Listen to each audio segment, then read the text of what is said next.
Continuamos con esta serie. ¿Cómo lees? ¿Cómo lo comprendes? Bueno, es la segunda parte del tema basado en el Evangelio de Mateo capítulo 16, verso 15 en adelante, donde se habla, y ahora en particular estamos tratando sobre la expresión y las puertas del infierno, las puertas del Hades no prevalecerán contra la iglesia. En la primera parte vimos de que la piedra donde Jesucristo, o sobre la cual Cristo habría de edificar su iglesia, descubrimos que no es el discípulo Pedro, como la Iglesia Católica Romana pretende. Ya pudimos leer, observar que el mismo Juan Crisóstomo, uno de los padres de la iglesia, que la Iglesia Católica aprecia y valora, vimos que él mismo dice que es sobre la profesión de fe de este discípulo Pedro, en quien Cristo afirmó que edificaría su iglesia. Si nos van a citar más patrística los señores católicos, no se olviden que entonces estarán demostrando que la patrística se equivoca o se contradice. Entonces, si quieren demostrar que se contradice la patrística, menos valor tendrá entonces para la doctrina cristiana lo que la patrística enseñe. Así es que ahí está para ustedes, los señores católicos. Y también el libro de Hermas, el pastor de Hermas, un escrito casi prácticamente contemporáneo de los apóstoles, también lo afirma. Ahora vamos a continuar pues a la otra parte. Dije que ese es el error católico que ya tratamos en la primera parte. Ahora vamos con el error evangélico. A mi comprensión, han malentendido la expresión y las puertas del Hades no prevalecerán contra la iglesia. ¿A qué se refiere esa expresión? Vamos a considerar. Fijémonos primeramente. Tenemos que comprender qué significado tiene esa expresión.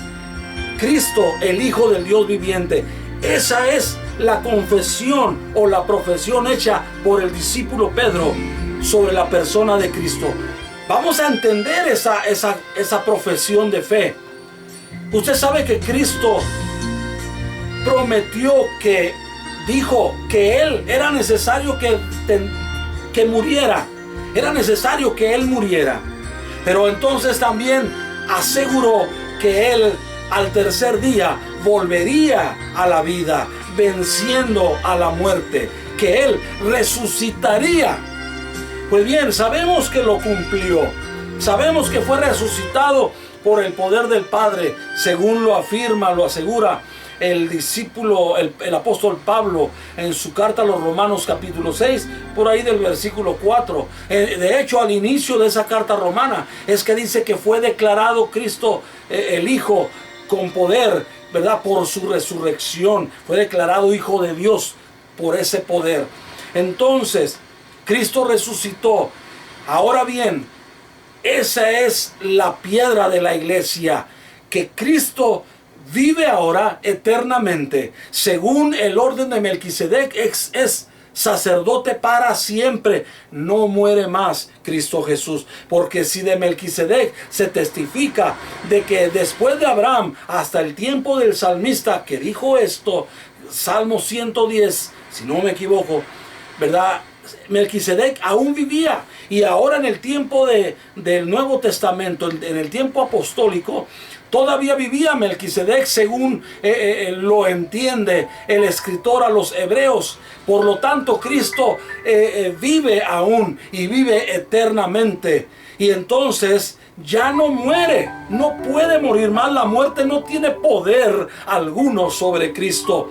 Por eso Él es el fundamento de su iglesia. Es necesario que la iglesia de Cristo tenga tal fundamento, no solo la persona de Cristo, sino de lo que Él ahora es, la victoria alcanzada por Él. Ahora el que venció a la muerte.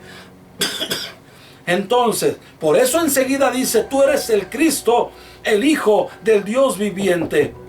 Porque entonces Dios, al decir de Él que es el Dios vivo o el Dios viviente, quiere decir que Él vive eternamente, que Dios nunca ha sido creado, Dios no puede morir, Él vive por siempre, para siempre. Entonces, si esa es la piedra de la iglesia, óigame, entonces, qué lejos está de pensarse que la piedra de la iglesia, donde la iglesia está siendo fundamentada, que sea el discípulo Pedro. Ciertamente Pedro tiene su lugar dentro de la iglesia, un lugar importante, eso no lo negamos. Pero nuestro fundamento, como dijo también Pablo en Efesios capítulo 2, versículo donde lo tenemos, Efesios 2,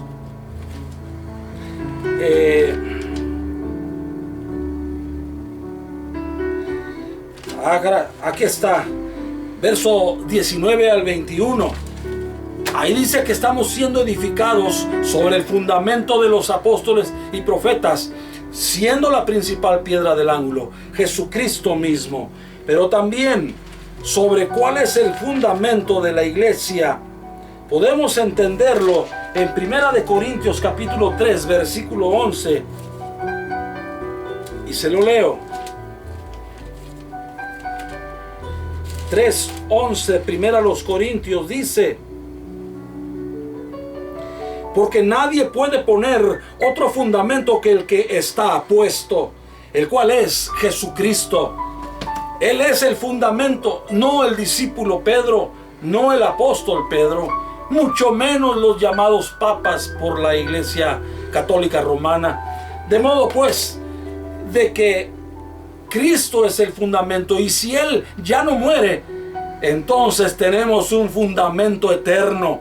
Y si tú estás fundamentado en Cristo, entonces esa vida eterna te alcanza a ti. Eres hecho parte de esa naturaleza del fundamento. Si la naturaleza de ese fundamento es vida eterna, entonces tú también eres afectado positivamente por ese fundamento. Te conviertes como parte de su propia naturaleza. Esa es la maravillosa esperanza de la iglesia de Cristo Jesús, la iglesia que está en todo lugar. No hago referencia a ninguna denominación.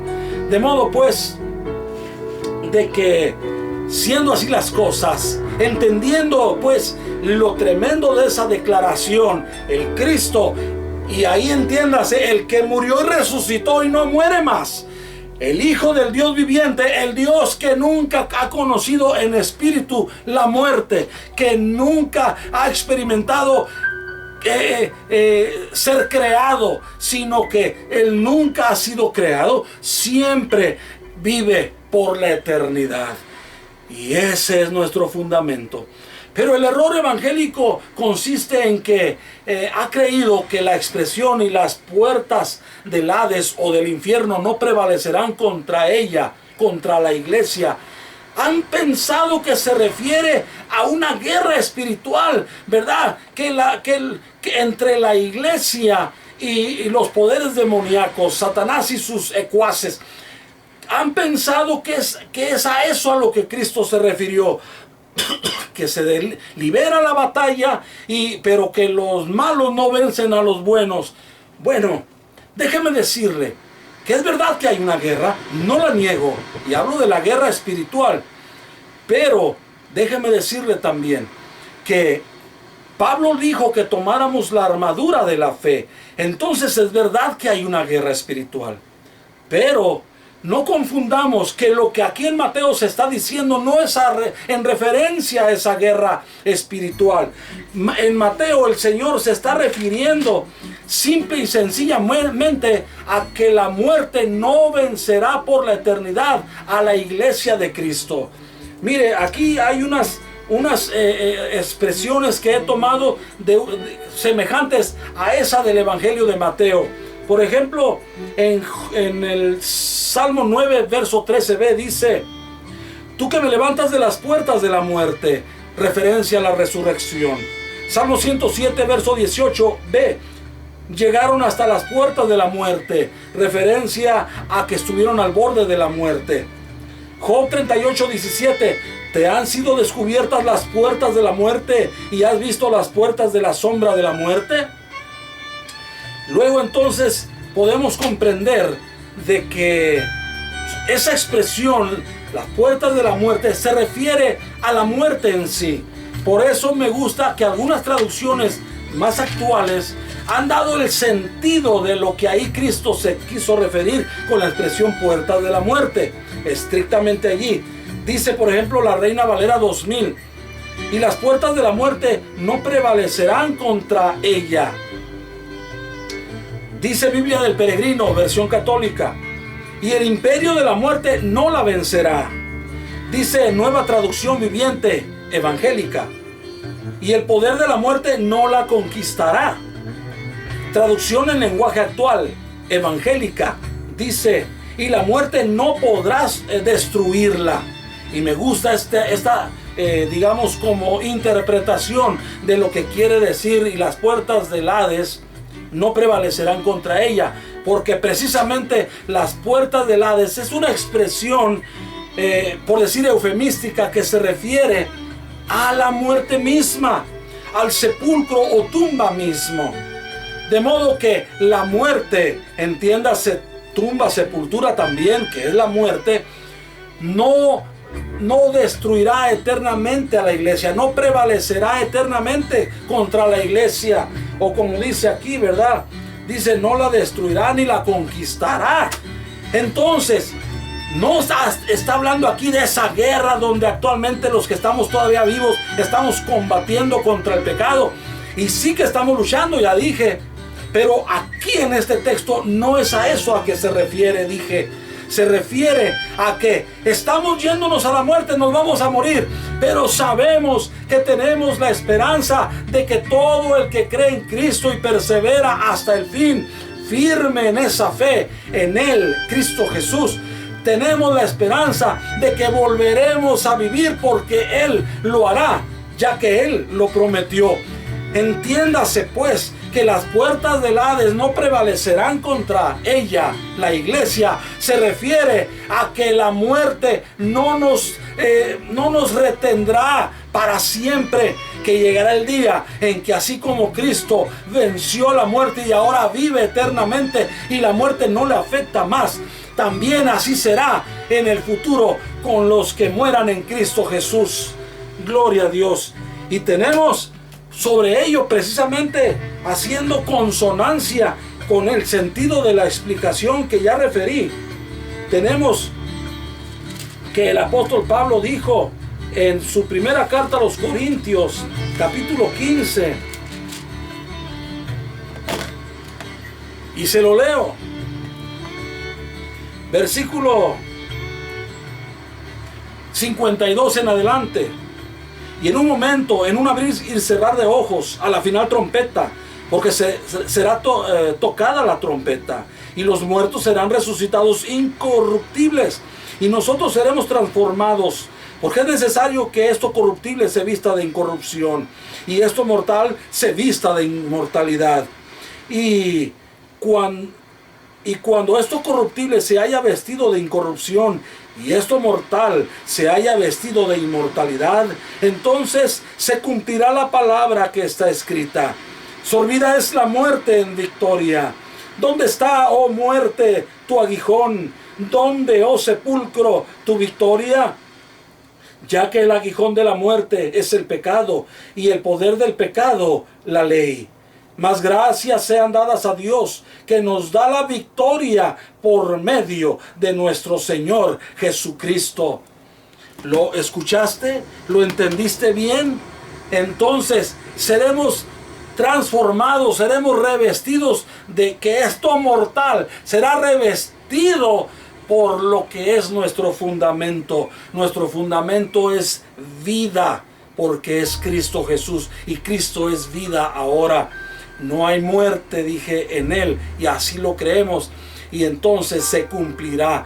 Porque si mi fundamento es el Cristo vivo, entonces también tú, también yo, tenemos dicha esperanza. Que el Señor Jesucristo te bendiga grandemente.